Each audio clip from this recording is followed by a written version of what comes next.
নমস্কার বন্ধুরা, তোমাদের জন্য আবার একটা নতুন রেসিপি নিয়ে চলে এসেছি। নতুন নয়, আমরা অনেকেই করে থাকি। আমি কিভাবে করি সেই রেসিপি তোমাদের সাথে শেয়ার করব। আজকে মেন হিরো হচ্ছে ভেন্ডি। সেটা তো বুঝতেই পেলে, ভেন্ডি বা ঢ্যাঁড়স যাই বলো।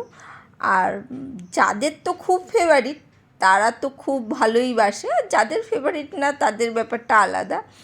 আমারও খুব ভালো লাগে ভেন্ডি ভাজা থেকে ভাতে থেকে যা ইচ্ছা তাই। দেখো, নানা রকম সাইজের কিন্তু ভেন্ডি রয়েছে আমার কাছে, কিছুটা ছোট, কয়েকটা বড়। তা সব রকম মিলিয়েই রান্না করতে হবে। তা ছোটোগুলোকে আস্তই রেখে দেবো, মানে মাথা আর পিছনগুলো কাটলেই হয়ে যাবে। আর যেগুলো বড় রয়েছে সেগুলো মাঝখান থেকে ভাগ করে দেবো। এই রকম করেই ভেন্ডিগুলোকে কেটে নিতে হবে। একটা সিম্পল রান্না, কিন্তু অসাধারণ খেতে হয়। আমরা তো নানা রকম রেসিপি শেয়ার করে থাকি, সেই জন্য আমাদের সব রকম দায়িত্বটাই থাকে সব রকম রান্না শেয়ার করার জন্যে। কারণ ছোটোখাটো রান্না সবাই সব কিছু জানবে এরকম কোনো মানে নেই। সেই জন্যে কিছু কিছু রান্না অজানা থাকে। আমরা মা ঠাকুমাদের কাছে খেয়েছি হয়তো, কিন্তু করার সময় হয়তো বুঝতে পারছি না, আর তারা হয়তো পাশে নেই, কিভাবে করব জানা নেই। তাই ইউটিউবই ভরসা। তাই আমরা যারা ইউটিউবে কাজ করি তারা তো এই দায়িত্বগুলো নিতেই হয় না। চলো, ভেন্ডিগুলো কেটে নিয়েছি, আর এখানে দিয়ে দিচ্ছি সর্ষের তেল। সর্ষের তেলে রান্না করছি। তোমরা সাদা তেলেও করতে পারো, কিন্তু এইটা সর্ষের তেলে করলে ভালো হবে। কারণ আজকে ভেন্ডি আমরা করছি সর্ষে পোস্ত রেসিপি, সেই জন্যে অবশ্যই একটুকুনি ওই সর্ষের তেল দিলে খুব ভালো হয়।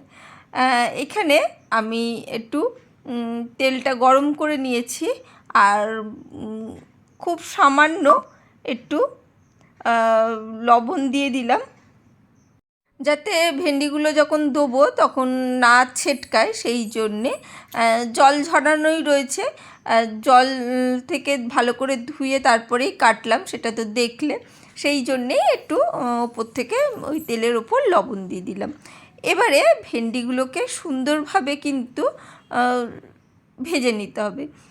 ভেন্ডি যারা ভালোবাসে, মানে আমার মতন ভেন্ডি যারা ভালোবাসে, তারা ভেন্ডি ভাতে থেকে, মানে সেদ্ধ থেকে শুরু করে সব কিছুই কিন্তু তারা খেতে ভালোবাসে। সেই জন্যে খুব ভালো, একেবারে খুব সুন্দর করে করতে হবে সেই রকম নয়। আমি আজকের রেসিপিটা একটু অন্যভাবে করেছি। এখানে দেখতে পেলে কাঁচা লঙ্কা নিয়েছি, সাদা সর্ষে নিয়েছি, একটু কালো সর্ষে, আর সেই দুটো কিন্তু একটু অল্প পরিমাণ। তারপরে পোস্ত নিলাম।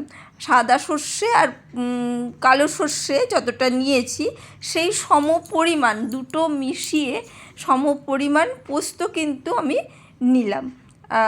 মানে সাদা সর্ষে আর অল্প কালো সর্ষে দুটো একই পরিমাণ, আর দুটো সমান পরিমাণ হচ্ছে পোস্ত আমি এখানে দিয়ে দিলাম। যথারীতি শিলনোড়ায় বেটে নিচ্ছি। ওই শিলনোড়ায় বাটলে একটু সুবিধা হবে।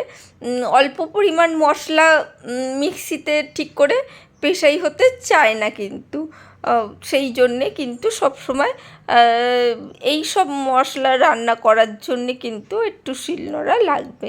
ভালো করে সুন্দর করে অল্প অল্প জল দিয়ে কিন্তু আমি এটাকে বেটে নেব।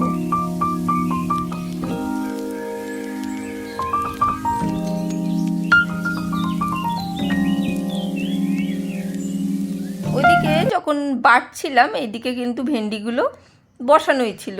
ভেন্ডিগুলো বেশ হালকা করে ভাজা হয়ে এসেছে। আর এবারে ভাজা হয়ে গেলে কিন্তু তুলে নেব। আর ভেন্ডিগুলো ভাজতে ভাজতে একটু লবণ দেবো। লবণটা দেয়া হয়নি, তাই ভেন্ডি ভেতরের স্বাদটা তো আসবে না, সেই জন্যে একটু লবণ দিয়ে নিচ্ছি। এখন লবণ দিয়ে একটুকুনি ভেজে নিচ্ছি। ভেন্ডিটা কিছুটা ভাজা হয়েছে, তাই প্রথম ক্ষেপে ভেন্ডি দিইনি, তাহলে বেশি তাড়াতাড়ি নরম হয়ে যেতে পারে। সেই জন্যে একটু পরেই দিলাম লবণটা দিয়ে এবারে ভেন্ডিগুলোকে সুন্দরভাবে নাড়াচাড়া করে আমি কিন্তু ভেন্ডিটা তুলে রাখবো। নিরামিষ দিনে অবশ্যই ট্রাই করে দেখো। আর যারা এই সর্ষে ধরনের, পোস্ত ধরনের এই সব খাবার খেতে ভালোবাসো, তাদের কিন্তু দারুণ লাগবে। যারা সর্ষেটাকে অ্যাভয়েড করো, ভালো লাগে না, ঝাঁঝ লাগে না, তাদের ভালো লাগবে না, সেটা কিছু করার নেই। কিন্তু যারা সর্ষে বাটার জিনিস পছন্দ করে, তাদের কিন্তু দারুণ লাগবে। আর নিরামিষ দিনে কিন্তু গরম ভাতে কিন্তু জাস্ট জমে যাবে। গরম ভাতে কিন্তু ভেন্ডির এই সর্ষে পোস্ত ঝালটা কিন্তু দিলে অসাধারণ লাগবে। এইভাবে অবশ্যই করে দেখো। ভেন্ডিগুলোকে সুন্দরভাবে হালকা করে ভেজে নিয়েছি, বুঝতেই পারছো ভেন্ডিগুলো কিন্তু মানে আস্ত আস্ত রয়েছে, মানে নরম হয়ে ঘেটে যায়নি কিন্তু, সেইভাবেই বুঝতে পারছো। বেশ আমি কিন্তু সুন্দরভাবে ভেন্ডিগুলোকে ভেজে নিলাম। আর এখানে যেহেতু তেলটা কমে গেছে, তাই একটু তেল দিয়ে দিলাম ওর মধ্যেই। তেল দিয়ে আমি এখানে চলো এখানে মশলাটা কি করছি দেখো। এখানে আমি বাটিতে নিয়েছি একটা কাচের বাটিতে টক দই। ওই টক দইয়ের মধ্যে একটু কাশ্মীরি লঙ্কার গুঁড়ো আর দিয়ে দিয়েছি হলুদ গুঁড়ো।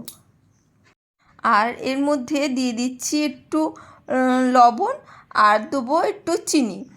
যেহেতু টক দই দেওয়া রয়েছে, সেই জন্যে একটু দেবো একটু চিনি দিয়ে ভালো করে কিন্তু মিশিয়ে নেব। মিশিয়ে এইটাকে কিন্তু আগে তেলের ওপরে এই মিশ্রণটাকে দেবো। আর তখন কিন্তু গ্যাসের ফ্লেমটা অবশ্যই লো করে রাখতে হবে।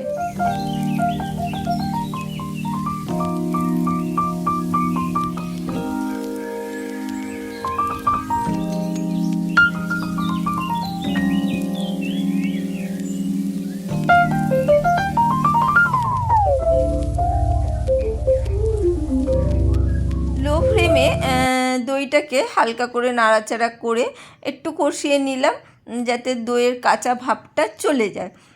এরপরে আমি ওই সর্ষে পোস্ত যেটা বেটে রেখেছিলাম সেটাকে দেবো। সর্ষে পোস্ত যেহেতু বলে যে বেশিক্ষণ নাড়াচাড়া করা ভালো নয়, সেই জন্যেই কিন্তু দইটাকে আগে দিয়ে নাড়াচাড়া করে নিলাম। সর্ষে পোস্ত নাকি বেশিক্ষণ নাড়াচাড়া করলে তেতো হয়ে যায় অনেক সময়, সেই জন্যে মা ঠাকুমারা সবসময় বলতো যে সর্ষে পোস্তটা যখন দেবে অল্প একটু নাড়াচাড়া করবে। আমার অসুবিধে হয় না, বেশি নাড়াচাড়া করলেও অসুবিধা হয় না, কিন্তু অনেকের নাকি হয়ে যায়, তেতো হয়ে যায়। সেই জন্যে খুব সাবধান বন্ধুরা, যারা নতুন রান্না শিখছো তাদের জন্যে বললাম, একটু ধীরে সুস্থে করো। আর এখানে কষতে কষতে বেশ নাড়াচাড়া করে নিয়েছি।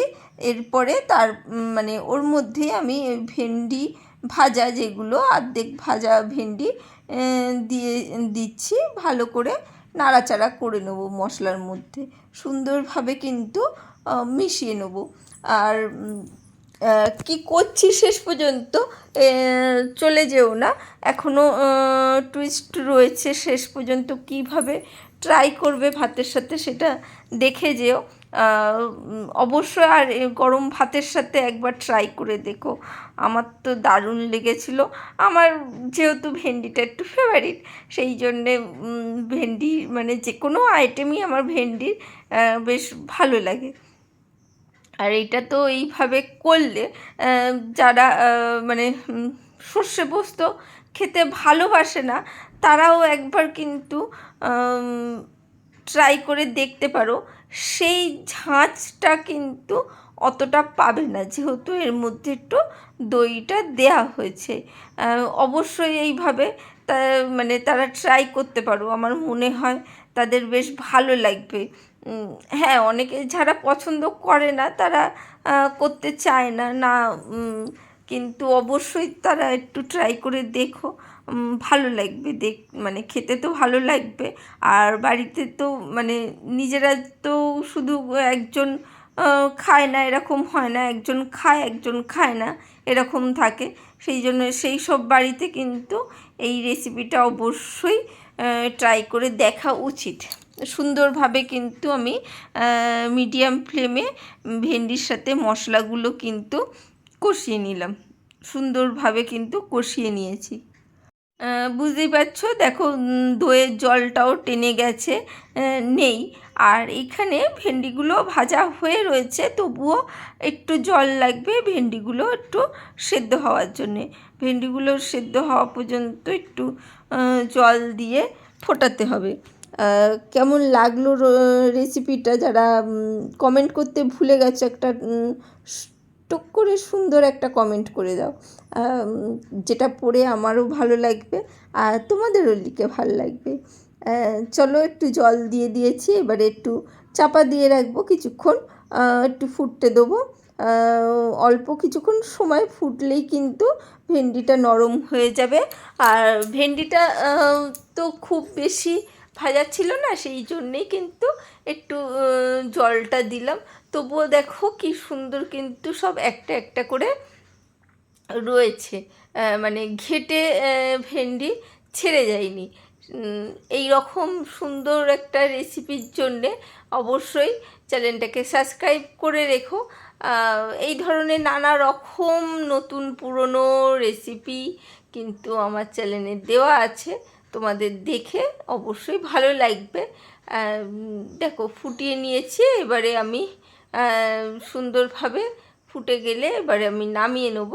সুন্দরভাবে কিন্তু গ্রেভিটা অবশ্যই তোমাদের নিজস্ব ব্যাপার। আর লাস্টে নামানোর সময় অবশ্যই একটু কাঁচা সর্ষের তেল ওপর থেকে ছড়িয়ে দেবে, তাহলে কিন্তু যা জমে যাবে। আজকের জন্য টাটা, বাই।